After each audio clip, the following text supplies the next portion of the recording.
그동안 잘 지내셨어요? 이제 지금 그 아나빠나사티 숫다 들숨날숨 기억경이라고 하는 이거에 대해서 지금 한 4번에 걸쳐서 이야기는 오늘로서 이제 기본적인 거는 좀 마무리를 하려고 합니다. 그래서 이게 약간 이제 연결되는 거라서 앞에서 좀 앞에 있었던 이야기들을 잘 안 들으신 분들은 조금 그러니까 내용 연결이 잘 안 될 수도 있는데요. 근데 뭐 기본적인 거는 거의 뭐 이해할 수 있지 않을까 생각합니다. 이 호흡 수행을 통해서 이제 어떻게 수행이 진행이 돼서 선정에도 들고 또 이제 호흡 수행을 통해서 4가지 기억 확립이, 그러니까 사념처라고 하는 4가지 기억 확립이 이루어지고, 그리고 또 그걸 통해서 이제 깨달음의 구성 요소라고 하는 것이 이제 닦여지고, 그걸 통해서 이제 깨달음에 이르는 그 과정을 이제 설하고 있는데요. 지난번 시간까지 이제 어떻게 해서 그러니까 이제 깨달음의 구성 요소가 개발되는지에 대해서 설명을 좀 드렸고요. 오늘은 그걸 통해서 이제 명지라고 하는 거는 밝을 명자에다 지혜 지자인데요. 빨리어로 이제 위자라고 하는 걸 번역합니다. 그래서 이거는 이제 깨달음의 지혜다, 뭐 이렇게 이해를 하시면 될 것 같아요.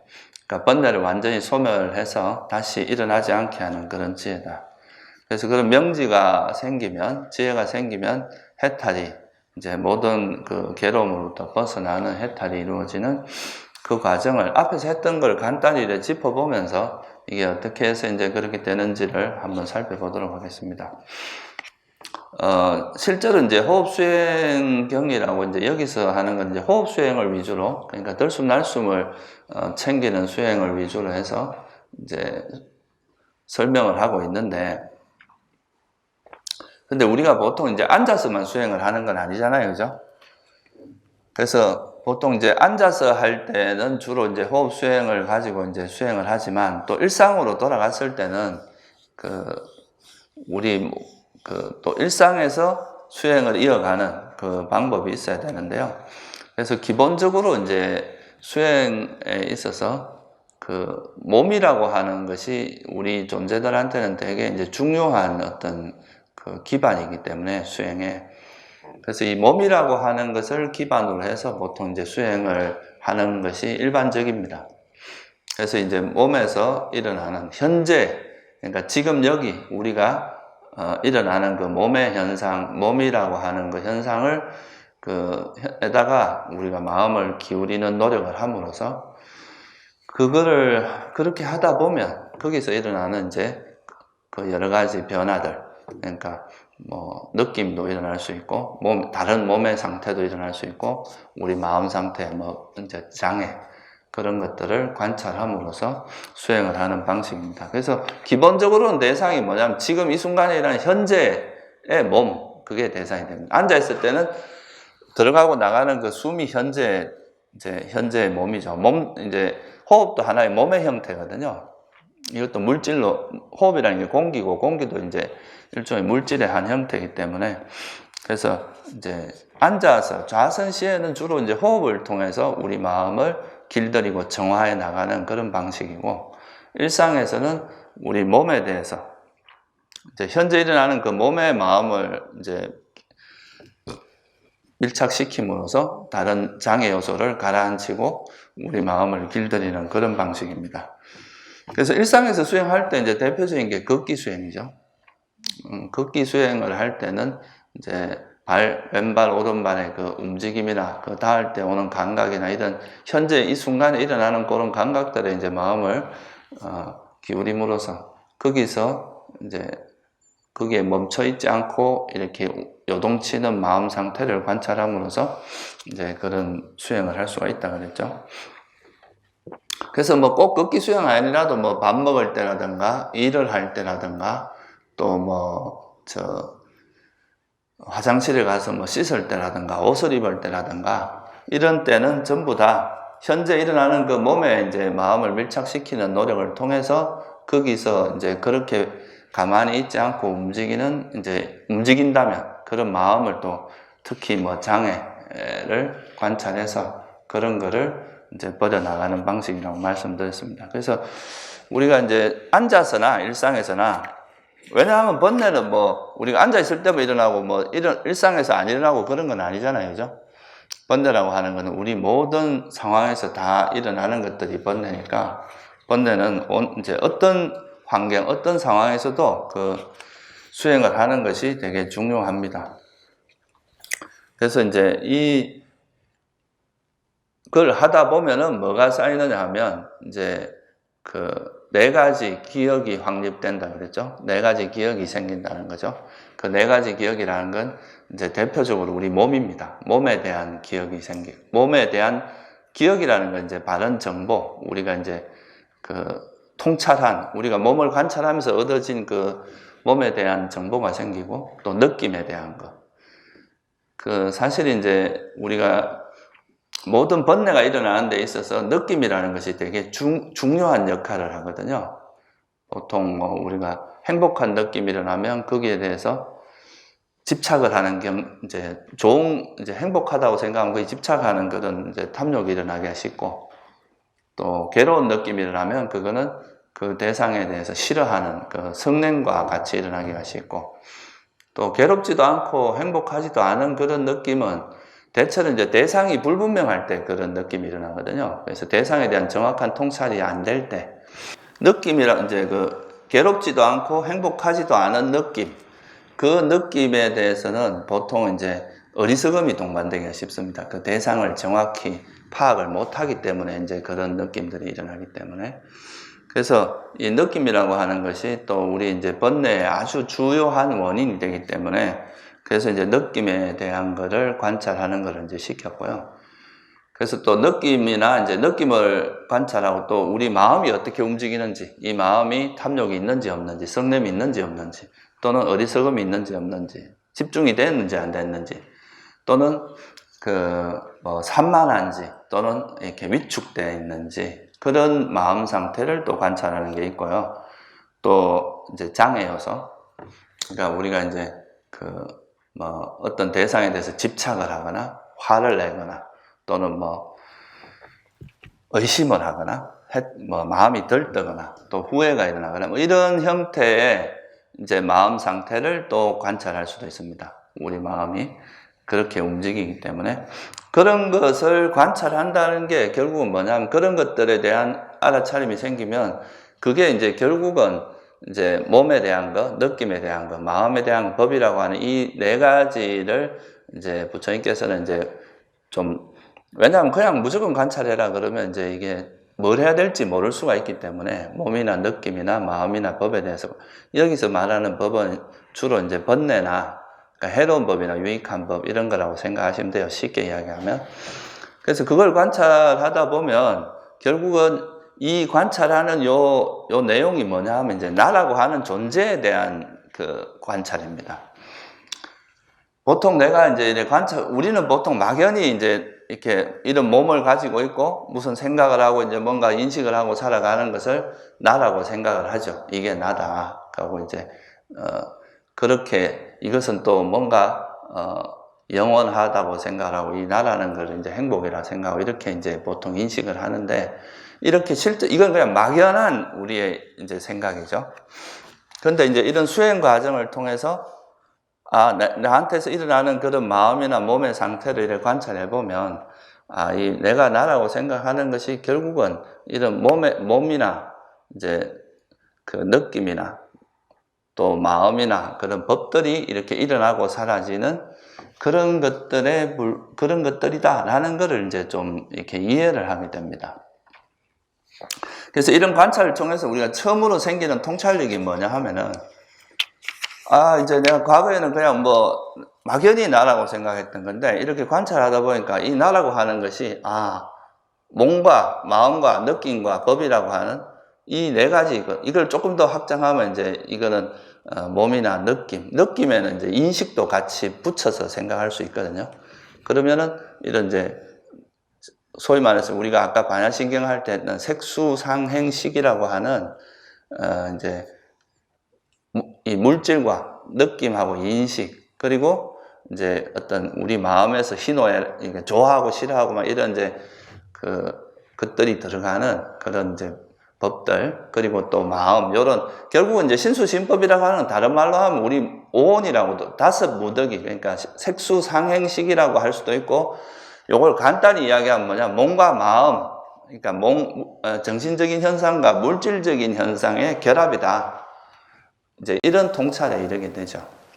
그러니까 막연히 이제 지금까지는 나라고 생각했던 거에 실제 내용이 뭐냐 이거예요. 내가 뭘 나라고 생각하느냐, 뭐에 대해서 내가 나라고 인식을 하고 있느냐, 이거를 관찰해 보니까 이 몸을 나라고 생각하는 게 제일 일반적이고, 보통 이제 몸이 아프면 뭐 이제 그거에 대해서 되게 끄달리잖아요. 그러니까 몸을 나라고 생각하는 게 제일 일반적이고, 그 다음에가 이제 내가 이런 느낌 또는 정신적인 현상을 가지고 나라고 생각하는, 이렇게 이제 이해가 되는 거죠. 그래서 이게 이제 나라고 하는 존재가, 존재의 실상이 알고 보니까 이런 물질 현상과 정신 현상의 결합이더라.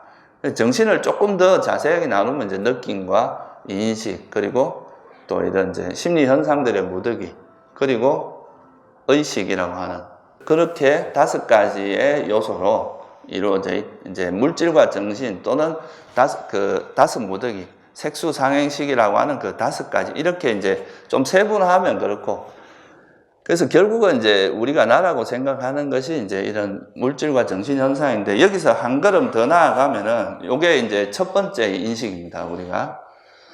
그래서 지난번에 우리가 이제 이런 호흡 수행을 통해서도 이제 호흡을 보고 있지만, 호흡을 잊지 않고 그 호흡에만 마음을 기울이려고 하지만, 이 마음은 우리가 길들여지지 않은 마음이기 때문에 가만히 있지 않고 계속 이래 요동을 친단 말이에요. 그 요동치는 마음을 관찰해 보면 그게 이제 이런 느낌이라든가 또는 이제 마음이라든가 법이라고 하는 이 세 가지가 이렇게 일어나는 것, 그걸 관찰할 수 있다는 거죠. 그래서 그걸 이제 네 가지의 기억이 생긴다고 이야기한 거죠. 일상생활에서도 마찬가지입니다. 여러분들이 원래 건강하고 아주 이제 훈련된 마음 상태는, 잘 이제 훈련된 마음은 내가 예를 들어서 현재 이 몸에만 머물려고 한다고 생각을 하면 생각이 딴 데로 가지 않고 그 몸에만 이제 이렇게 머물러지는데, 보통 훈련되지 않은 마음은 계속 요동을 치기 때문에 그런 요동치는 마음을 통해서 우리 마음 상태가 이렇구나, 내가 이렇게 화가 많구나, 이렇게 성이 많구나, 또 이런 느낌에 내가 휘둘리는구나, 이런 것들을 이제 파악하게 되는 과정이죠. 그게 이제 첫 번째 과정이라서, 그걸 통해서 우리가 이제 이 나라고 하는 존재는 이런 물질과 정신 또는 다섯 가지의 어떤 무더기의 결합이다. 그래서 여기에 이제 바른 기억이 형성되는 겁니다. 그런데 여기서 머무는 게 아니라, 여기서 한 걸음 더 나아가서 이제 지난번에 이런 정보를 가지고 조사를 한다 그랬죠. 그죠? 법에 대한 조사. 이걸 그냥 이렇게 우리가 어떻게 보면 이제 순간순간 알아차림을 통해서 어떤 이제 유의미한 바른 그런 이해가 쌓이는데, 그냥 이걸 그냥 이렇게만 있으면 이게 이제 무슨 의미인지를 이해하기 어려우니까 이거를 조사를 하는데요. 그 조사하는 과정에서 이 몸이라는 것이 과연 무엇을 조건으로 일어나는가? 그러니까 이 나라고 하는 존재가 이제 오온이라는 거는 알았는데, 그러면 특히나 이 오온이라고 하는 게 무엇을 조건으로 일어나는지, 그 조건에 대한 조사를 할 수가 있습니다. 그래서 이제 몸이라는 걸 조사해 보면, 이 디가나카경이라는 경에 보면 이걸 이제 좀 되게 이제 쉽게 설명이 되어 있는데요. 이 몸은 물질로 된 것이다. 이 몸은 이제 물질로 이루어진 거죠. 그리고 사대로 이루어진 것이고, 사대라는 건 뭐냐 하면은 이제 우리 몸 중에 좀 단단한 요소가 있잖아요. 그죠? 머리라든가 이빨이라든가 뼈라든가 이런 것들은 좀 단단함의 요소가 있고, 또 하나는 이제 액체로 되어 있는 부분 있잖아요. 그죠? 침이라든가 담즙이라든가 피, 땀, 이런 것들은 이제 액체 형태로 되어 있는 거고, 또 우리 몸을 따뜻하게 하거나 이제 우리 몸을 숙성시키는, 여러분 나이 들면 이제 숙성시키는 것도 있고, 몸에 또 몸에 음식이 들어가면 그걸 소화시키는 것도 열이 있어야 되잖아요. 그런 부분들을 따뜻하고 이제 열이, 그러니까 온도에 해당하는 뜨겁고 차가운 이런 것들에 해당하는 부분이 있고, 또 우리 몸을 이렇게 움직이게 하는, 이렇게. 그걸 이제 바람의 요소라고 하죠. 그래서 이제 이 몸이라고 하는 거는 이런 이제 땅의 요소와 물의 요소, 이제 불의 요소, 바람의 요소라고 하는 이런 4대로 결합되어 있다. 그리고 이건 부모에게서 생겼다. 이제 부모님과의 인연에 의해서 이 부모님과의 이제 만남과 여기에 이제 식이 여기 결합을 함으로써 이제 이렇게 되기 때문에 부모에서 생겼고, 또 여러분들이 밥과 죽을 안 먹으면 죽을 거 아니에요, 그죠? 음식을 먹어줘야 이게 몸이 유지가 되잖아요. 그래서 밥과 죽으로부터 성장했고, 되게 이제 핵심적인 이야기를 해놨습니다. 그래서 이 몸은 물질로 된 것이고 4대로 이루어진 것이고 부모에게서 생겨났고 밥과 죽으로 성장했으며 무상하고 파괴되고 분쇄되고 분리되고 분해되기 마련이다. 그러니까 이게 이제 어느 정도 이렇게 살다가 우리가 수명이 다 해서 죽게 되면은 이제 그것이 다 썩어서 이제 뭐 완전히 이렇게 다시 또 이제 흙의 요소는 흙으로 돌아가고 이렇게 될 거 아니에요, 그죠? 그게 이제 그래서 태어난 존재가 이제 보통 인간으로 태어난 존재가 죽을 수밖에 없다는 것은 그것이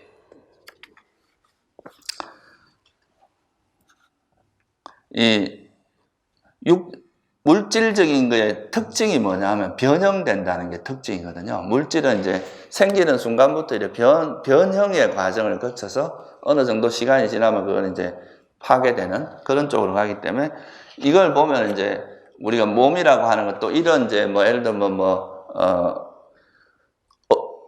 물질로 이루어져 있고 또 4대라고 하는 거의 결합, 그리고 이제 업에서 이제 자기 업에 의해서 생겨난 것도 있고 그런 원인들에 의해서 생겨났다는 걸 알면 이 몸도 영원합니까? 영원하지 않습니까? 이것도 이제 부서지기 마련이잖아요. 이 몸이 아무리 우리가 수명을 늘린다 해도 그것이 수명은 늘릴 수 있을지 몰라도 그것이 이제 뭐랄까 영원히 존재하게 할 수는 없잖아요. 우주조차도 수명이 있단 말이에요. 우리 뭐 인간 몸뿐만 아니라 이 우주도 나름대로 수명이 있습니다.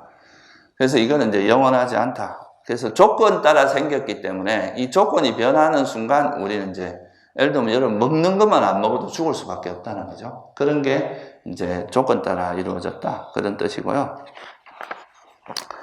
그래서 이 우리 몸은 근본적으로 말하면 4가지 요소, 그러니까 지수화풍이라고 하는 땅의 요소, 물의 요소, 불의 요소, 바람의 요소라고 하는 이 4가지 요소에서 일어난 거라고 보고, 그 다음에 이제 느낌이라고 하는 거는 뭐에서 일어나느냐 하면은 접촉이라는 걸 조건으로 일어납니다. 우리가 어떤 대상을 만났을 때 여러분들이 뭐 옛날에 미팅 같은 거 많이 해봤겠지만 미팅할 때 우리가 처음 딱 만나면 느낌이 괜찮아? 뭐 느낌이 안 좋아? 이런 이야기를 하죠. 그게 이제 대상과의 만남을 통해서 그 대상에 대해서 순간적으로 마음에 든다 또는 만족스럽다 또는 불만족스럽다 이런 이제 행복과 괴로움의 느낌이 일어납니다. 뭐 그냥 그저 그러면은 그냥 이제 판단이 잘 안 되고 그걸 잘 모르겠으면은 그냥 이제 평온한 좋지도 않고 싫지도 않은 이런 느낌이 일어나죠. 그래서 이 느낌이라고 하는 건 항상 어떤 대상과의 접촉을 통해서 일어납니다. 접촉이라고 하는 건 이제 대상과 대상이 만나면서 이제 우리 정신현상, 마음이 일어나는 것을 접촉이라고 하죠. 그래서 이 느낌을 통해서 보통 이제 아까도 말했지만 이 느낌 때문에 가래가 일어나요. 집착이 일어난다는 거죠. 그래서 이 느낌이 사실 이제 수행자들한테는 이 느낌에 대한 이해가 굉장히 중요합니다. 이 느낌을 잘 이해하기만 해도 느낌에서 가래나 이제 이런 번뇌로 이어가지 않으면 그게 이제 깨달은 사람들은 그렇거든요. 단지 느낄 뿐이지 그걸 이제 집착하거나 싫어하거나 이런 그 번뇌가 여기 달라붙지 않는다 이거예요. 그게 되게 큰 부분입니다. 그래서 이제 느낌이라고 하는 것은 접촉을 원인으로 생긴다. 또 마찬가지로 인식이나 이런 것도 다 어떤 대상과 아까 말했듯이 대상과 만나면서 그 대상에 대한 느낌도 있고 그 대상의 이미지를 우리가 또 취하는 게 있잖아요. 그죠? 우리가 어떤 사람을 만나면 그 사람 얼굴에 이미지를 취하거나 뭐 이런 그런 게 이제 인식이라고 합니다. 어떤 대상의 표상을 취하는 것. 그것도 이제 접촉을 통해서 일어나고. 그리고 아까 말했듯이 괴로운 거나 행복하거나 이렇게 되면 이제 행복한 느낌이라면 거기에 대한 집착이 일어나고 괴로운 느낌이라면 화를 내고 이런 식으로 대응을 하는 것은 이제 그 번뇌가 일어나는 거고 장애가 일어나는 거고. 근데 이게 뭐 부처님 같은 분들은 이게 이제 그냥 느낌이라는 것이 무상한 것이고 이게 집착할 만한 것이 아니라는 걸 알면 느낌이 일어나더라도 그냥 어떻게 하냐면 아, 느낌이 일어났구나 이렇게만 본단 말이에요. 그럼 여기 집착이나 성냄 같은 게 달라붙지 않아요. 그러니까 지혜로서 보는 거죠. 이런 경우는 또 지혜가 생길 수가 있겠죠. 그죠? 그 마음 속에. 그래서 이 이제 우리가 접촉을 통해서 느낌도 생기고 인식도 생기고 소위 말해서 형성무득이라고 하는 우리가 이제 의지적 그러니까 우리가 보통 이제 뭐 선법, 불선법 하는 그런 거 있잖아요. 그죠? 그게 이것도 접촉을 통해서 생긴다. 그래서 우리가 색수상 행식 할 때 행이 있죠. 그죠? 행은 형성무득이라고 하거든요. 왜 형성이라고 하느냐 하면 탐욕을 막 부르죠. 그죠? 탐욕은 새로운 걸 또 막 계속 생기게 만들잖아요. 성냄은 또 성냄을 부릅니다. 그래서 이거는 어떤 이런 마음 상태가 일어나면 그것이 뭔가를 계속 새롭게 만들려고 하는 그런 동력이 있기 때문에 이걸 형성무득이라고 해요. 그래서 이제 형성무득이도 접촉을 통해서 일어난다. 그래서 이 느낌이나 인식이나 이런 그러니까 번뇌라든가 지혜라든가 이런 것들도 다 접촉을 통해서 기본적으로 일어난다. 물론 다른 원인도 있지만 여기서는 제일 대표적인 원인만 이야기하는 겁니다. 그러니까 이건 뭐예요? 접촉이 사라지면 이것도 사라지겠죠. 그죠? 더 이상 일어나지 않는. 그러니까 이것도 영원합니까? 영원하지 않습니까? 그러니까 이게 이제 접촉의 조건에서 일어나는 것은 조건이 사라지면 소멸될 수밖에 없다. 이거잖아요. 그죠? 그래서 이거는 이제 영원한 것이 아니다. 그리고 이제 우리 마음이라고 하는 것도 의식이라고 하는 것 또는 의식이나 마음 이건 똑같은 말입니다. 그냥 같은 말로 이해하시면 돼요. 약간 뉘앙스에 따라서 이제 상황에 따라서 좀 다르게 표현하는 거죠. 뭔가 이제 분별한다는 표현을 쓸 때는 의식이라고 표현하고 좀 그런 관점에서 이야기할 때는 또 이것이 어떤 우리 정신세계를 주도하는 그런 입장에서 이야기할 때는 마음이라는 표현을 쓰기도 하고 그래요. 그래서 그거는 실제로는 같은 건데 표현을 다르게 하는 거죠. 그래서 이 의식무득이라고 하는 건 뭐 때문에 일어나냐 하면 우리 몸과 정신이 있어야 된다는 거죠. 그러니까 우리가 보통 여러분들이 처음에 이제 딱 태어났을 때 그 마음이 일어나려고 하면은 우리는 인간들은 뭔가 몸에 의지를 해야 마음이 일어날 수 있습니다. 몸이라고 하는 것을 조건으로 해야. 그래서 그 몸이라는 것도 있어야 되고 이 마음이 독자적으로 일어나는 게 아니라 수상행이라고 하는 걸 같이 일어나요. 그래서 이 수상행을 정신이라고 표현을 하면 이제 이 물질과 정신이 있어야 이런 마음이 일어날 수 있다. 의식이 일어날 수 있다. 이렇게 보는 거죠. 그래서 이 의식조차도 사실은 접촉이라고 해도 돼요. 사실 접촉이라도 해도 되는데 왜 이거를 이제 물질과 정신이라고 했느냐 하면 사실 인간 같은 경우는 처음에 이제 태아에 들어갔을 때는 눈, 귀, 코, 혀, 몸이 아직은 형성이 안 돼 있잖아요. 그렇죠. 이게 조금 더 이렇게 개월수가 돼야 이제 눈도 생기고 귀도 생기고 이렇잖아요. 그러니까 그게 이제 그런 게 있어야 접촉이란 말을 좀 더 할 수 있는데 보통은 이제 처음 단계에서는 물질과 정신만, 그러니까 그 태아에 들어갔을 때도 아주 미세한 물질은 있거든요. 그래도 그때 이제 의식은, 우리 마음은 일어난단 말이에요. 그래서 이제 좀 더 근원적으로 표현하기 위해서 이제 정신과 물질이라는 표현을 씁니다. 그래서 어쨌든 이제 이 의식이라고 하는 것도 어떤 조건에 의해서 일어난다는 거죠. 그러니까 이것도 그래서 이거에 대해서 이렇게 이제 설명을 하시면서 부처님께서 이제 그 무아의 특징경이라는 경에서 보면은 이 물질이라는 것이 영원하냐, 영원하지 않느냐. 이거 왜냐면 영원하지 않죠, 그죠? 그러니까 느낌, 그리고 인식과 형성과 의식무득. 이 의식무득이 영원합니까? 영원하지 않습니까? 영원하지 않고. 그리고 이게 무상한 것은 또 불확실하고 불안전하니까 이건 괴로움의 속성이 있다. 그리고 괴로움의 속성이 무상하고 괴로움인 것을 내 것이라 할 것이 없다. 왜? 내 것이라고 한다면 내가 마음대로 할 수 있어야 되는데 무상한 것은 사라지기만 하니까 내 마음대로 안 되죠. 그죠? 사라지지 마라 한다고 해서 안 사라지지 않잖아요. 또 괴로움의 속성이 있는 것은 행복해라 한다고 해서 행복해지지 않는다 이거예요. 그래서 이거는 내 마음대로 되지 않는 거다. 그래서 뭐라고 하시냐면 이것은 내 것이 아니다. 내 것이라면 내 마음대로 돼야 된다 이거예요. 이게 내 거라면 내가 가지려면 가지고 버리려면 버릴 수 있어야 되는데 우리 몸과 마음의 현상들은 그렇게 안 된다 이거죠. 내가 아무리 가지고 싶어도 사라질 수밖에 없는 그런 속성을 갖고 있다 이거예요.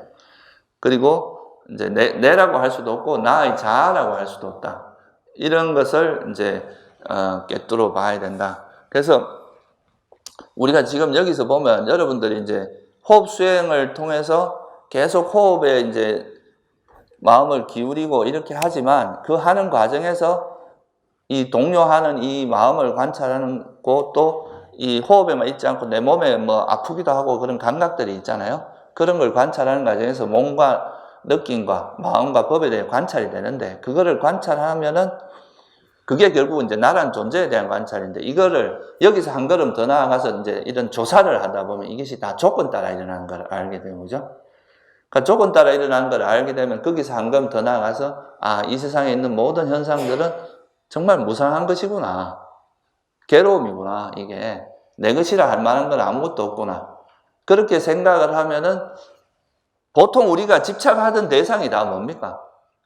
이런 물질적인 거 아니면 여러분들의 정신적인 부분 이런 거잖아요. 근데 그걸 내가 이제 관찰해서 따지고 들어가다 보니까 아, 정말 이건 나라고 할 만한 것도 없고 내 것이라 할 만한 것도 없고 그냥 괴로움의 요소가 괴로움이고 무상한 것이다. 이렇게 이해를 하면은 거기에 대해서 우리가 검어지고 있던 붙들고 있던 집착하고 있던 그 마음이 서서히 이걸 이제 멀어지게 되는 이거를 이제 경전에서는 뭐로 표현하냐면 깃털을 우리가 불에 가까이 되면 불이 이렇게 깃털이 확 움츠려들듯이 우리 마음이 그 이제 내가 집착하던 내가 내 자식인 줄 알고 막 집착을 했는데 알고 보니 나무 자식인 거예요.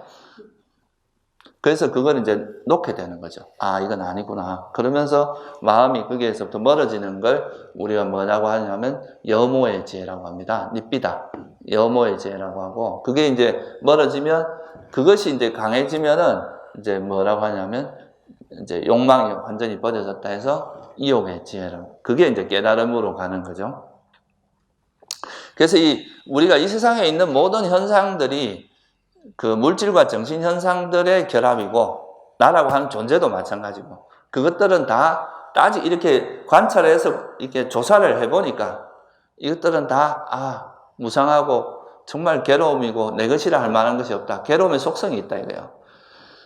그거를 이해하는 그 과정이 바로 이제 이거를 확실히 통찰해가는 그 과정을 바로 우리가 수행의 과정이라고 이야기를 합니다. 그게 이제 지혜가 성장해가는 과정이죠. 그래서 제가 이제 가끔 인터뷰 하다 보면 그런 이야기를 해요. 내가 이거 잘못된 건 알겠는데 안 놓아진다. 네? 내가 이거 뭐 성냄이라는 게 해롭다는 건 알겠는데 안 놓아진다. 이 말이 맞는 말입니까? 그거는 아는 게 아닙니다. 우리가 이제 불교에서 말하는 지혜는 정말 그것이 해로운 것이다 하면 놓아져야 돼요. 그것이 그 실제로 놓아지는 그 지혜를 우리가 지혜라고 하는 거지. 여러분들이 이렇게 하면 이것이 해롭다 하더라 카더라 통신 이거는 그냥 지식이고 그냥 자기가 그냥 어디서 들은 이야기지. 그게 자기가 실제로 터득한 건 아니잖아요. 그러니까 이거는 일시적으로 놓아지든지 영원히 놓아지는 완전히 이제 다시는 일어나지 않고 완전히 박멸되는 것은 이게 깨달음의 지혜고 명지라고 하는 거거든요. 근데 그렇지 않더라도 여러분이 진짜 지혜가 작용하면 일시적으로라도 그 번뇌가 놓아지게 돼 있어요. 그러니까 내가 정말 이거 화는 위험한 것에 대한 또는 이 화나는 것을 내가 그 버리는 지혜가 작용함으로써 이제 번뇌가 버려지는 거거든요. 그래서 실제로 이제 버려지지 않는다는 건 아직까지 내가 지혜를 개발하지 못했구나. 내가 제대로 모르는구나. 이렇게 생각을 해야 돼요. 또 내가 아는데 안 버려진다. 이렇게 생각하면 안 되거든요. 그거는 그러니까 이제 지혜도 수준이 많다 이거예요. 우리가 보통 그냥 세속적으로 지식으로 아는 거를 우리가 일반적으로는 지혜라고 하진 않거든요. 그것이 자기가 실제로 그렇게 해봐서 실제로 그 번뇌가 놓아졌을 때 그걸 우리가 지혜라고 한단 말이에요. 그래서 그런 경험들이 자꾸 쌓여야 이제 내가 예를 들어서 막 화에 이게 노출이 돼 있다 그 화를 실제로 놓아봐야 이렇게 하면 놓아지는구나 하는 그 경험이 쌓일 거 아니에요. 그게 체험이거든요. 근데 뭐 부처님께서 이렇게 놓으라 하는데 내가 해보니까 안 나아지더라고. 그러면 그거는 뭐 계속 헤매는 거죠. 그거를 이제 실제로 그러면 이 말을 나중에 되면 그거에 대한 확신이 들겠어요. 아, 이거 해봐야 안 되네 하고 막 이게 에이 뭐 수행이고 뭐고 다 그만두자 이렇게 되겠죠. 근데 실제로 그렇게 했을 때 이 번뇌가 놓아지는 경험들이 자꾸 쌓이다 보면 아, 이렇게 하면 놓아지는구나. 그리고 이제 그런 지혜가 이제 점점 강해질수록 그 강한 번뇌도 놓아지고 또 그런 이제 실제로 놓아본 경험들이 쌓이기 때문에 그런 확신 같은 게 생겨서 이제 자연스럽게 그렇게 되는 거죠. 그래서 그런 지혜가 바로 이제 이런 무상함을 진짜 터득을 했다면, 무상함이라는 지혜를 진짜 여러분이 이해를 했다면 그 대상으로부터 멀어지게 돼 있다 이거예요. 멀어지고 그거에 대한 욕망이 버려질 수밖에 없다. 그게 이제 처음 수행할 때는 일시적이다는 게 좀 차이가 있죠. 그냥 수행할 때는 버려지는데 수행 안 하면 또 다시 일어날 수가 있어요. 그런데 이제 정말 깨달음의 지혜라고 하는 거는 버려지면 다시는 일어나지 않는 그런 지혜가 되겠죠. 그죠? 그래서 이제 이렇게 해서 이제 무상하고 괴로움이고 무아라는 걸 조금 알 때쯤 되면은 사람들이 이제 약간 뭔가 알아지는 게 이제 좀 생기죠. 아, 정말 인생은 무상한 것 같다. 또 그러면서 그런 이제 지혜도 생기고 또 그걸로 인한 희열도 생기고 마음도 또 이제 그런 지혜가 있으면 이제 수행을 해도 다른 대상이 일어나도 그런 거에 대해서 호흡 수행도 이게 똑같거든요. 무조건 집중한다고 사람들이 생각을 하지만 그게 아니라 이제 호흡 외에 다르게 이제 이렇게 움직이는 이 대상들이 알고 보니까 이게 다 무상한 거고 내 것이라 할 만한 것도 없고 괴로움이다. 이렇게 이해를 하면 거기에 대해서 마음이 멀어집니다. 여기 내가 애착할 만한 것이 아니구나. 집착할 만한 것이 못 된다. 그러면 이 호흡에 다른 생각이 가더라도 이런 거에 대해서 이제 이것이 내가 진짜 붙들 만한 가치가 없다는 걸 알면 좀 더 쉽게 놓아지겠죠. 그죠? 그리고 이 지혜가 강해지면 강해질수록 이제 아예 마음이 안 가게 할 수도 있거든요. 그러면서 이제 이게 자연스럽게 호흡에 마음이 기울어지면서 선정이, 이게 이제 마음을 길들이면서 선정이 된다는 말이 그런 말입니다. 우리가 이제 그런 번뇌들에 대한 통찰력이 생기면 이런 번뇌, 그 호흡 외에 다른 생각, 다른 대상들을 놓을 수 있는 그런 힘이 이제 강해지는 거죠. 그 힘으로 이제 우리가 삼매에 들고 선정에 들고 할 수 있다는 겁니다. 그런데 이제 이런 것들이 생길 때 여러분이 조금 조심해야 될 게 뭐냐 하면은 운전도 좀 약간 이제 몇 년 지나서 잘하게 될 때 그때가 위험한 때입니다. 그때 되면 이제 자신감이 딱 달라붙으면서 이제 자만이나 이제 또 자기 식으로 바라본 어떤 불교에 대한 견해 같은 게 막 생겨요. 그래서 이제 뭐 이것이 맞다, 뭐 저거는 틀렸다, 뭐 이러면서 자기 자신이 나름대로 이해한 그 통찰, 그거를 전부로 생각하고 그거를 막 이렇게 내세우는 경우가 많아요. 그래서 이게 수행을 좀 오래 한 사람들 중에서 오히려 좀 수행을 안 한 사람보다 이제 어떻게 보면 인격적으로 못한 사람들이 가끔 있거든요. 왜 그런가 하면 이런 것들이 이제 수행을 하면서 오히려 이제 우리가 수행이라는 거는 그런 이제 번뇌로부터 벗어나기 위해서 하려고 하는 건데 이 수행에서 새로운 경계를 경험하면서 그 경계에 대한 집착이 이래 달라붙다 보면 그게 이제 대상만 달라졌지 집착하는 그거는 똑같거든요. 이런에 집착하는 거하고 이렇게 집착하는 게 뭐 다릅니까? 똑같아요. 집착의 내용은 똑같은데 우리가 그 대상이 달라지는 거죠. 대상이 좀 더 고귀하다고 해서 집착이 아닌 건 아니거든요. 여러분들도 살면서 그런 경험 해봤을 거예요. 이 여자 아니면 내가 진짜 못 살겠다 하는데 그 여자보다 조금 더 마음에 드는 사람이 나타나면 언제 그랬느냐는 듯이 이쪽으로 싹 가서 또 거기서 또 이 자기 마음이 거기 딱 달라붙죠. 그러니까 결국 이 자기한테 있는 이 욕망을 실현하는 문제지 이 대상이 그렇게 중요하진 않아요. 대상은 아무래도 이제 좀 더 그런 조건에 맞는 대상만 나타나면 또 그쪽으로 보통 마음이 또 움직입니다. 그러니까 우리 마음의 속성이 그렇거든. 그래서 우리가 이제 수행을 하면서 이제 막 욕망을 버려 나가다가 뭔가 좋은 경계들, 수행으로 인해서 좋은 경험들을 해요. 지혜가 막, 이제 예전에는 잘 안 보이던 게 막 보면 책도 봐도 다 보이는 것 같고 이럴 수도 있고, 막 마음이 환하게 밝아지는 현상도 있을 수 있고, 또 마음도 고요해지기도 하고, 뭐 산매가 생기기도 하고 하는데, 그런 게 생길 때 자기도 모르게 거기에 대한 미세한 집착 같은 게 달라붙을 수가 있는데, 이런 것이 이제 오히려 수행을 퇴보하게 만듭니다. 거기서 정체되게 만들고. 그래서 그런 것에서 주의를 해가지고, 오히려 그럴 때일수록, 그게 이제 마음이 쫙 달라붙으면, 이게 또 집착이 달라붙는다는 걸 알고, 욕망을 놓는, 이것이 아무리, 경전에 보면 이런 게 나오거든요. 그것이 과거의 것이든, 현재의 것이든, 미래의 것이든, 그러니까 뭐, 안의 것이든, 밖의 것이든, 수성하건 저열하건, 그러니까 수성하건 저열하건 이런 말이 있어요. 그런 수성하건 저열하거나, 또는 뭐 미세하거나 거칠거나, 이것을 다 통틀어서 이제 물질의 무덕이라고 한다, 또는 뭐 느낌의 무덕이라고 한다, 이렇게 하거든요. 그러니까 우리가 그 대상 자체가 거칠든 고귀하든 그것에 대한 집착은 여전히 집착이다 이거예요. 오온에 대한 집착이고.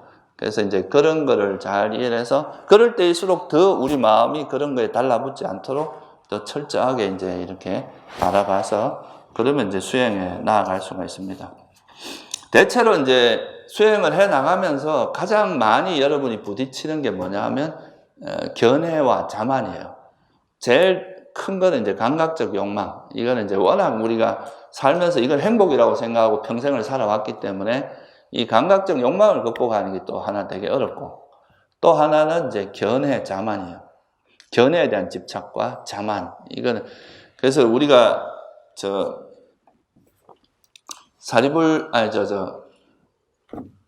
경전 중에서 지금 이제 되게 많은 경전들이 있는데, 요즘 이제 학자들이 연구를 해보면 그 중에서 가장, 그러니까 언어나 이런 문헌학적으로 연구했을 때 가장 오래됐다고 생각하는 경전군이 있는데, 최고층이 뭐냐면 수타니파타예요.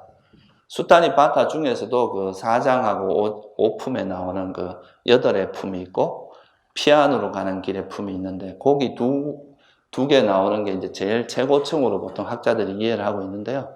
거기 보면은 제일 많이 나오는 이야기 중에 하나가 감각적 욕망에 대한 이야기. 그 다음에 자기 견해를 세워서 그 견해를 독단적인 견해를 취해서 그걸 가지고 남하고 분쟁하고 싸우고 이런 이야기. 그런 거 버려야 된다는 이야기. 그러니까 자만, 나를 내세우는 이런 자만, 이런 이야기가 제일 많이 나오거든요. 그건 그만큼 이제 이게 수행에 있어서 굉장히 많은 방해를 합니다. 그래서 그런 것들을 이제 버리도록 하는 것이, 견해도 이제 나타나면 그 견해 자체도 무상합니다. 여러분들이 아는 견해가. 왜냐하면 깨닫기 전까지는 그 지금 아는 그 견해보다 나중에 수행해보면 또 달라져. 지혜가 성장하면서 또 달라지고, 그것이 이제 지혜의 성장에 따라서 견해도 더 조금씩 미세하게 달라지는 부분도 있고, 그리고 이제 수행을 하는 거는 이제 감각적 욕망에 벗어나는 거, 이거는 이제 뭐 수행하면서 차차 벗어나지는 거고, 그리고 이제 자만, 이런 것도 자만과 견해가 서로 이제 어우러져서 독단적인 견해가 돼요. 내 것만 맞아, 다른 건 틀렸어, 이러면서 계속 이제 남을 비판하고 이런 것들이 많아집니다. 그래서 이래 보통 수행센터 다니보면요, 말은 그래 안 하지만 깨달은 사람들이 많아요. 다 한 소식 했던 사람들이 이래 쭉 많은데, 그런 것들이 이제 잘못하면 이제 자만과 그 자만을 바탕으로 해서 이런 사견, 이런 것 때문에 자기 수행을 오히려 정체되게 만듭니다. 정말 자기가 알았다면 그걸 남한테 내세우고 그러지 않아요. 뭐 필요하면 그냥 단지 법을 이야기할 뿐이지, 그거의 진리만 이야기하면 되는 거지, 그걸 내가 잘났다, 네가 잘났다, 이런 거는 별 의미가 없거든요. 그러니까 이것이 사실이다, 이것이 진실이다 라고 이야기하기만 하면 되거든. 그래서 그런 거를 여러분 주의를 해야 됩니다. 이게 이제 좀 수행이 돼 갈수록 그런 게 나타나거든요. 그래서 이런 거를 좀 버릴 수 있는 방법이 이제 하나 중에 하나도 여러분들이 이제 겸손한 건데, 그게 이런 법이라는 것이 사실 원천이, 경전에 보면 법의 주인이라는 말을 씁니다. 법의 주인이 누구였어요? 그러니까 석가모니 부처님이에요. 그러니까 법을 뭐 소유했다 이런 말이라기보다는, 석가모니 부처님이 이 세상에 나셔서 법을 설했기 때문에 우리가 이제 이걸 쉽게 배울 수 있는 거잖아요. 여러분들이 사실 스스로 이거를 터득하려고 하면은 어마어마한 세월이 걸립니다. 스스로 알기가 굉장히 어려운 진리거든요. 여러분 한번 수행을 해보시면 알 거예요. 이게 하면 할수록 아 정말 이걸 어떻게 이렇게 이런 거를 밝혀냈는지가 감탄에 감탄을 거듭할 정도로 그런데요. 그래서 그런 법에 이제 의지를 하고 그 법이 이게 이런 법을 통해서 내가 이걸 알게 됐다고 이렇게 생각을 하면은 내가 뭘 잘나서 이렇다기보다 부처님께서 이렇게 법을 설해 준 걸 조건으로 해서 이제 여러분들이 그 법을 듣고 이렇게 된 거니까 그런 마음을 가지면 그래서 법에 대해서 감사하고 그 내가 아는 이런 걸 내가 잘나서가 아니라 법에 회항을 하는 방식으로 이제 이렇게 마음 자세를 가지면 그런 것이 되게 이제 좋은 자세입니다. 그래야 그 자만이 달라붙기가 참 쉽거든요, 이게 우리 마음은. 그래야 그런 마음을 가지면 자만에서 좀 벗어날 수가 있어요. 그래서 조금 뭐 이제 이래저래 배우고 누구한테 배우고 나서도 자기가 조금 알면 그걸 막 자기가 뭐 다 스스로 뭘 한 것처럼 막 잘난 척하고 이런 경우가 있는데 그런 게 이제 자만을 키우는 일이다 이거예요. 실제로 사리불존자 같은 분도 사리불존자가 이제 그 처음에 법을 만난 게 누굽니까? 꼰단냐 존자라는 분이 그죠? 이렇게 가시는 걸 보고 그분이 걷는 모습이 너무 거룩해가지고 저분이 분명히 뭔가 다른 분이다 이래서 가서 이제 법문을 들었는데 그때 이제 모든 것은 조건 따라 일어난다 이 말을 듣고 이제 이 사리불존자가 바로 수다원이 되거든요.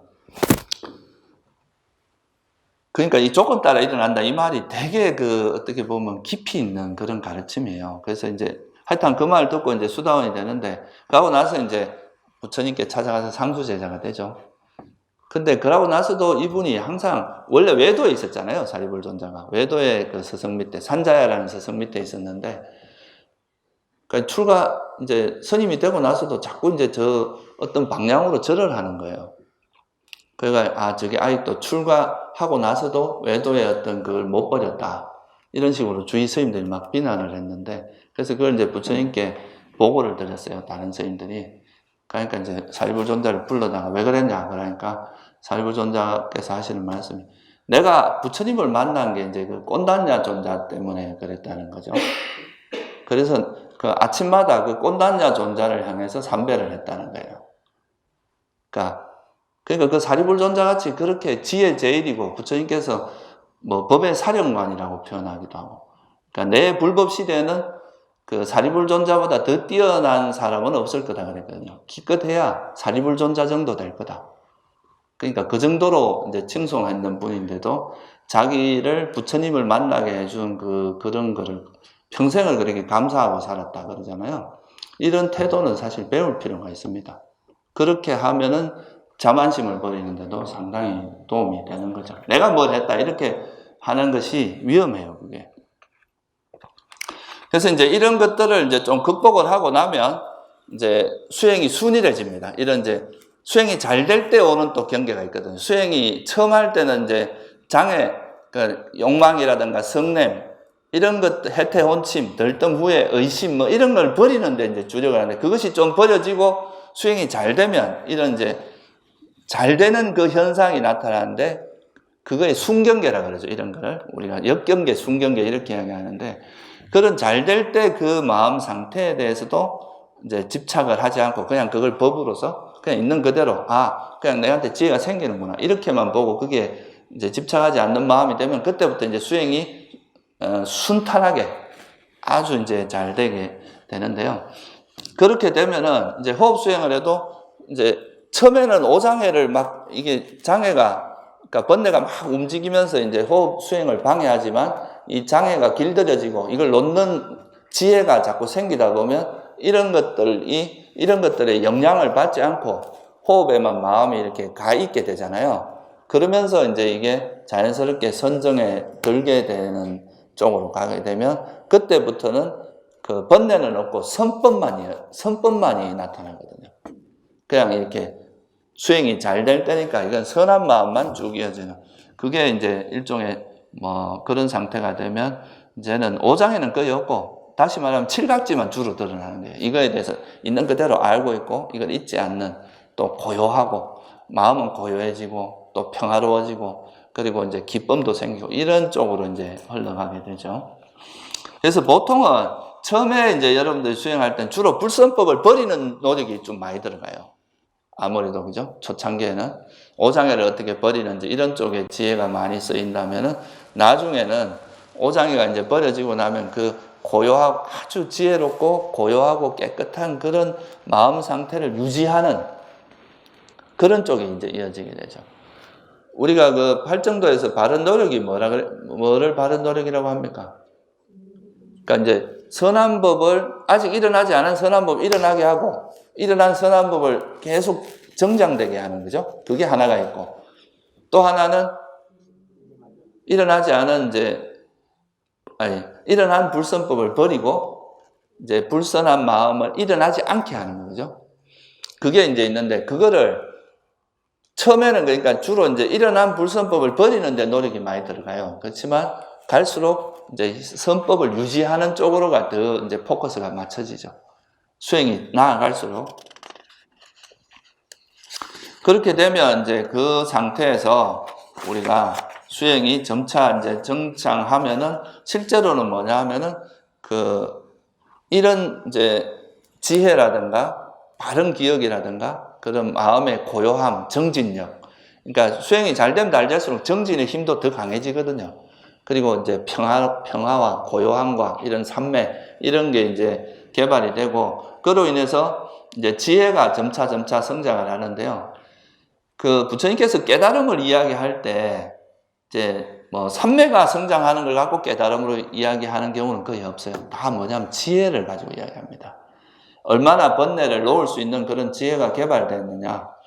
그래서 이제 이렇게 하다 보면 이제 칠각지 중에서도 특히 지혜가 이제 개발이 되고, 그 지혜가 개발되는 거하고 또 하나는 뭐냐면 이 지혜를 잊지 않는 거. 이 두 가지가 되게 중요한 포인트가 됩니다. 여러분들이 이건 정말 무상하다고 알았다 해도 그게 잊어버려지면은 또 금방 이제 그 작용을 못 할 거 아니에요. 그죠? 그래서 이 지혜와 이거를 잊지 않고 딱 기억하는 이 두 가지, 그러니까 사띠 쌈빠자나라고 이야기합니다. 그러니까 바른 기억과 바른 암, 정지, 정념이라고 하는 이 두 가지가 같이 성장을 해요. 그래서 이제 그렇게 하다 보면은 내가 이제 놓아지는 만큼, 이제 지혜가 성장하는 만큼 이제 놓아지기 시작하죠. 이제 번뇌들이 점차 놓아지고, 그리고 이제 일상에서도 여러분들이 이제 오장애가 거의 안 일어나게 되고, 그리고 또 호흡 수행을 할 때도 호흡에만 마음이 호흡만 잊지 않고 그 호흡만 알고 있고, 그걸로 인해서 고요함과 평화로움 이런 게 있으니까 이 호흡 수행하는 여기에 칠각지가 다 개발되고 있는 거죠. 그죠? 그러면서 이제 호흡 수행은 잘 되고, 일상에서도 오장애가 아니라고 지혜만, 바른 암과 바른 지혜와 바른 기억만이 현존하는 상태가 됩니다. 앉아서도 그렇고, 호흡 수행 때도 그렇고. 그러니까 이 호흡이 잊혀지지 않고 그것만 분명히 하는 지혜만 이어지면 그게 바로 선정에 들 수 있는 거죠. 다른 번뇌들이 다 놓아졌어요. 다른 생각들이 다 놓아졌으니까, 오장애가. 일상에서는 대상은 이제 이렇게 변하고 있고, 우리가 일상에서 뭐 보기도 하고 듣기도 하고 말하기도 하지만 그냥 단지 볼 때는 보는 정도, 들을 때는 듣기만 하고, 이런 되게 단순하게 현상을 이해할 수 있는, 그러니까 거기서 장애가 안 일어나는 상태가 되겠죠. 이제 그렇게 되어 가다 보면은 이제 지혜와 그것이 점차 성숙을 하게 돼요.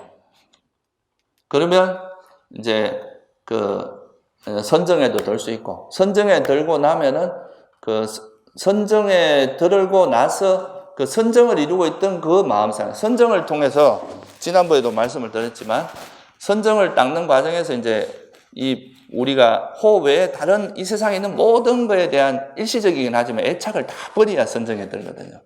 그런데 마음이 자꾸 가면은 이게 선정이 못 들 거 아니에요. 그죠? 그러면 이걸 다 버리는 과정에서 이제 이렇게 들어갔으니까, 요 선정에 든 마음 외에 다른 것들은 다 이미 놓는 연습을 했고 다 놓았어요. 선정에 들어가는 상태에서 다 버렸단 말이죠. 그러니까 이제 이 선정에 들어있는 이 마음만 딱 이거에 대한 애착만 버려내면 우리가 이제 더 이상 집착할 거리가 없어지는 거죠. 그래서 그런 식으로 선정에 들어있던 이 마음, 이 초선 자체, 이 선정 자체가 형성됐고 의도되었다. 그래서 이것 자체도 형성됐고 의도된 것이기 때문에 조건 따라 만들어진 거니까 이것도 무상하고 소멸되기 마련이다. 이렇게 깨뚫어 알므로써 거기에 대한 집착을 버리게 되죠. 그래서 우리가 이제 일상생활에서 그런 지혜가 성장해서 깨달음이 일어날 수도 있고 그런 경우도 그런 경우도 있습니다. 그리고 이제 좀 더 이제 수행이 깊어져서 또 선정을 만약에 얻게 되면 그 선정의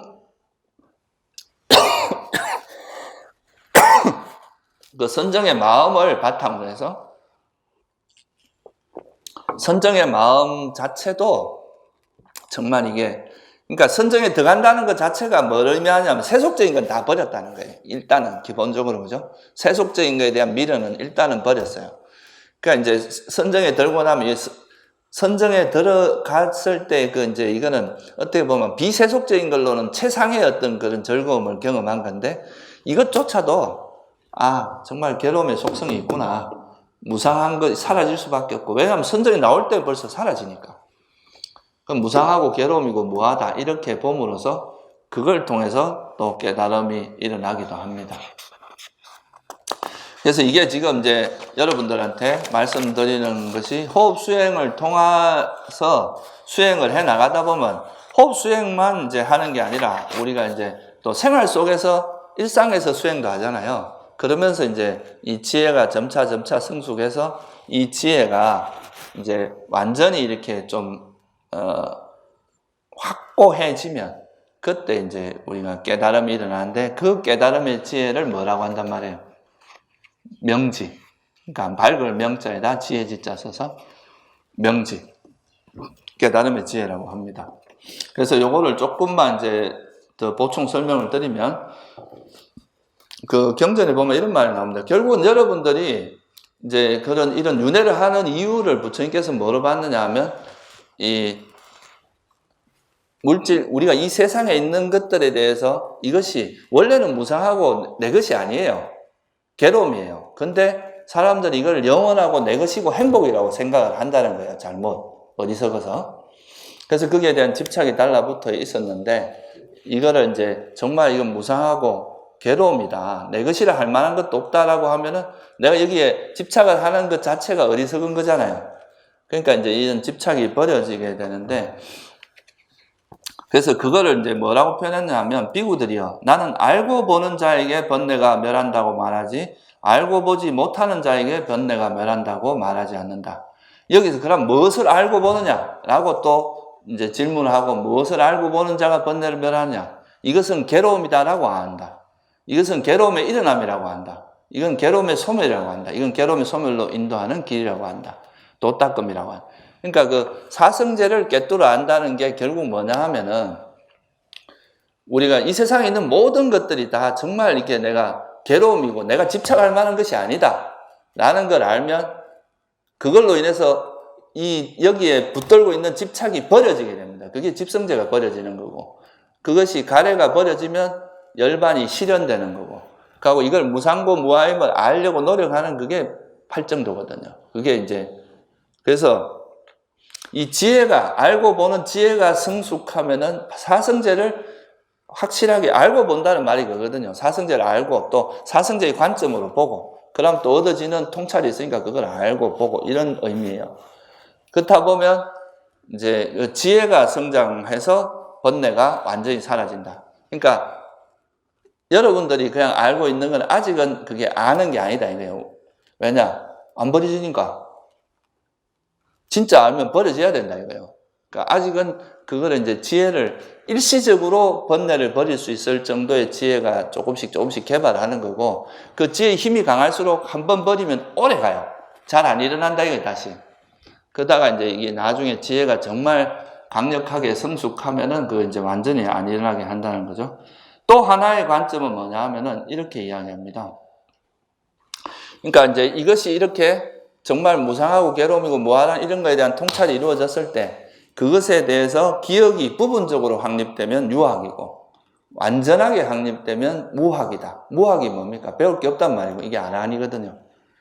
그래서 이게 지혜적인 측면에서 이제 지혜가 완전히 그거를 통찰해서 버릴 수 있는 지혜가 완전히 성숙했을 때 번뇌가 버려진다고 표현하기도 하고, 그거에 대한 바른 기억이 있지, 이제 완전히 부분적으로 확립된 거는 이제 수다원, 사다함, 아나함 정도고, 완전히 확립돼서 다시는 이게 뭐 이 세상에 무상하니 이런 거에 대한 그 지혜가 망각되지 않는 그런 상태는 무학이라고 표현한 겁니다, 경전에서.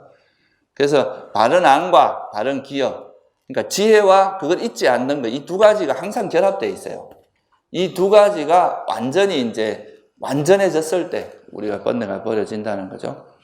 그래서 이제 첫 번째 여러분들이 확고하게 되는 게 뭐냐 하면 삼보에 대한 신심입니다. 여러분 삼보에 대해 믿어요? 믿는다 하지만 또 막상 또 번뇌가 일어나면 뭐 이 정도는 괜찮지 뭐. 부처님은 뭐라 그랬어요? 그 집착은 버려야 될 법이라 그랬으면 개발할 법이라 그랬어요. 그럼 버려야 되는데 안 버리고 개발하는 거야. 그러니까 이게 믿음이 아직 부족한 거죠. 확실하게 그거를 정말 법을 받아들이면, 이것이 정말 이렇구나라는 것을 확고하게 받아들이면 그렇게 될 수밖에 없다는 거죠. 그래서 수다원이라고 하는 게 부처님께서 말씀하신 그런 법을 이렇게 하면은 내가 해탈할 수 있다는 것에 대한 확고한 믿음을 가지는 겁니다. 그거에 대해서 흔들림이 없고, 그러니까 이런 분들은 의도적으로 불선한 마음을 개발하거나 탐욕을 개발하거나 성냄을 개발할 수는 없어. 자기가 노력하는데 삐져나오는 건 어쩔 수 없지만 내가 의도적으로 뭐 이렇게 악을 행하려고 할 수는 없겠죠. 그죠? 그러니까 그런 식으로 수다원이 되는 거에 제일 확실한 특징이 뭐냐면 삼보에 대한 믿음이 확고해집니다. 의심이 없어요. 내가 이렇게, 우리는 보통 이 정도는 뭐 내가 해도 괜찮지 않을까 이렇게 약간 의심할 수도 있고 이제 그렇지만 수다원이 된 존재는 그런 게 절대 안 되고, 그리고 그러기 때문에 이제 계를 절대 어기지 않습니다. 계를 지킨다는 거죠.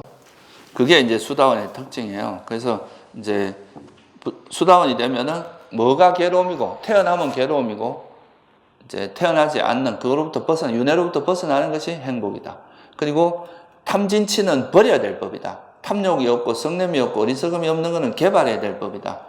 라는 이런 거에 대해서 철저하게 믿어요. 그거에 대해서 절대 의심하지 않고.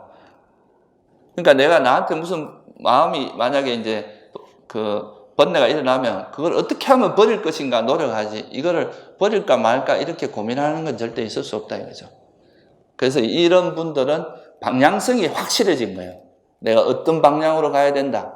그래서 수다원이 되면은 이제 윤회의 발판을 마련했다고 이야기하죠. 수다원은 아무리 늦어도 7생 내로 아라한이 된다고 하니까, 윤회를 해도. 그러니까 이제 내가 가야 될 방향성이 확고하게 정립이 됐기 때문에 이제 물러설 수가 없는, 수다원이 됐을 때 비로소 불태전이라고 그럽니다. 이때부터 지혜는 절대 퇴보가 안 돼요.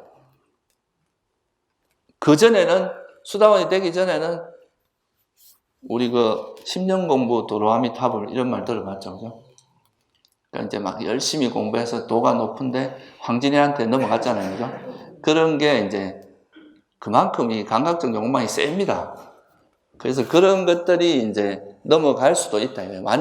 만약에 정말 깨달은 사람 같으면 그게 넘어갈 수가 없는데, 아직까지 그렇지 않은 경우는 그런 거에 그럴 수도 있다는 거죠. 그래서 이제 수다원만 돼도 적어도 이제 외도의 길을 갈 수가 없고, 그러니까 부처님께서 말씀하신 그런 가르침을, 이건 또 막연히 맹목적인 믿음이 아니라 수다원 정도 되면 지혜가 이 정도 성숙을 했잖아요. 그죠? 그러니까 자기 스스로 보아서 믿는 거죠. 그죠? 본 것에 따라서 믿기 때문에 흔들림이 없다는 거죠. 그래서 이제 그게 수다원입니다. 그래서 수다원이 되면은 사라지는 게 의심이 사라지고, 의심은 영원히 일어나지 않고, 이제 사견이 있을 수가 없어요. 그릇된 견해에 대해서. 왜냐하면 바른 견해가 확립됐으니까. 그러니까 여러분들이 수행할 때 제일 이제, 아까도 제가 말했지만, 수행자들이 제일 처음에 이제 고치기 힘든 것 중에 하나가 견해거든요, 견해. 자기 나름대로 이제 세상에서 이렇게 나름대로 이렇게 익혀온 그런 습관들이 있잖아요, 그죠?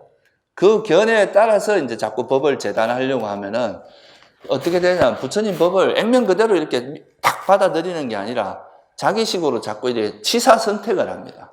자기 마음에 드는 건 받아들이고 마음에 안 드는 건 안 받아들이고 이러니까 그게 이제 정말 제대로 법을 공부할 수가 없고 자기식으로 이해하는 거죠, 불교를.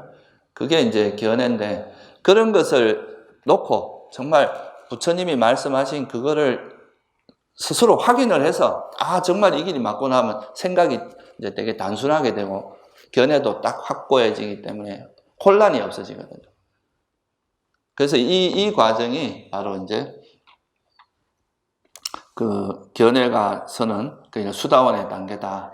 그래서 이제 수다원에서 제일 먼저 벌어지는 게 그런 자기만의 사견이 벌어지고 부처님이 말씀하신 이 법, 그러니까 사성제나 이런 진리를 통해서 확고한 믿음이 생기는 거. 이게 이제 대표적인 거죠. 그러니까 이거는 뭐 그 법구경에 보면 이런 말이 나옵니다. 수다원이 되는 것은 그 이 세상에 그 전 우주의 통치자보다 낫다. 이런 이야기를 하거든요. 우주를 통치하는 통치자보다 수다원이 되는 게 낫다. 그만큼 이 수다원이 되는 것은 이제 해탈의 길을 확고하게 했기 때문에 그만큼 중요한 거라서 그래서 이런 경우에 질투 같은 게 있을 수가 없고 또 자기가 배웠던 것을 누가 물어보는데 안 가르쳐 주거나 이러질 않아요. 인색함이 없습니다. 그건 항상 뭔가 이제 조건에 맞게 다 가르쳐 주는 그게 이제 수다원. 수다원이 그래서 이 수다원이 되면 견해가 확실해진다는 걸 여러분들이 잘 이제 고찰을 해보면 우리가 견해를 버리는 것이 얼마나 중요한지. 그러니까 견해의 전환이 이루어져야 되거든요. 수다원에서 이제 범부에서부터 이제 이런 그 성자로 가는 그 제일 큰 걸림돌이 견해라는 것도 됩니다. 견해가 바뀌지 않고는 수다원이 안 된다는 거죠. 진리에 맞게 이런 견해가 바뀌어야 된다는 거죠. 그리고 이제 사다함이 되면은 이제 그 수다원이 되면은 악체에 떨어질 만한 욕망이나 성냄은 없어져요. 근데 사다함은 이제 거친 거는 사라지고 아나함이 되면서 감각적 욕망이나 성냄은 완전히 소멸됩니다. 그래서 아나함이 됐는데 이제 뭐 감각적 욕망을 즐기거나 이런 일이 있을 수 없다는 거죠. 화가 나는 것도 있을 수 없다. 그래서 이제 아나함이 이제 감각적 욕망과 성냄이 벌어지고 아라한이 될 때 이제 모든 번뇌가 완전히 소멸되는 그런 게 이제 지혜가 숙성되어 가는 과정이고 성숙되어 가는 과정이고 그 지혜가 성숙되어 가는 과정에 맞게 또 이 기억이 확립돼야 되는데 우리가 분명하게 알수록 지혜가 더 잘 안 잊어버리지죠, 그죠? 어설프게 안 거는 금방 잊어버리지만 확실하게 안 것은 잊혀지지 않는데 그게 이제 우리가 수행을 통해서 어떤 그 개념을 명확하게 통찰을 하면은 그게 잊혀지지 않는다는 거죠. 그래서 지혜가 성장하는 거하고 이 기억은 좀 더 같이 가는 게 많아요. 그리고 또 우리가 이제 선정을 바탕으로 해서 지혜가 생길 때는 선정 자체가 굉장히 강렬한 경험입니다. 처음 선정에 들은 거는 여러분이 잘 잊어버리기가 힘들어요. 그러니까 그런 걸 바탕으로 해서 만약에 지혜가 생기면 그것 자체도 워낙 강렬한 경험이기 때문에 잘 안 잊어버려진다는 거죠. 그래서 부처님께서 이런 이제 깨달음의 지혜에 대해서 설명을 하실 때 이런 표현이 있어요. 우리가 예를 들어서 내가 이제 여러분들이 왕이 되는, 이제 왕자로 태어나서 왕이 될 때 그 대관식, 왕이 되는 그 대관식을 하는 그런 걸 잊을 수 있겠습니까? 그건 잘 안 잊을 거 아니에요, 그죠? 그런 것처럼 이제, 이런 범부들이 수행을 해서 이런 깨달음에 이를 때도 그게 워낙 그 강렬하기 때문에 잘 잊혀지지 않는다. 그래서 수행은 지혜가 성숙되는 것과 그 성숙되는 것과 같이 기억이 확립되는 것, 이 두 가지가 같이 갑니다. 그래서 이제 이런 기억, 그 바른 기억, 그러니까 지혜에 대한 바른 기억이죠.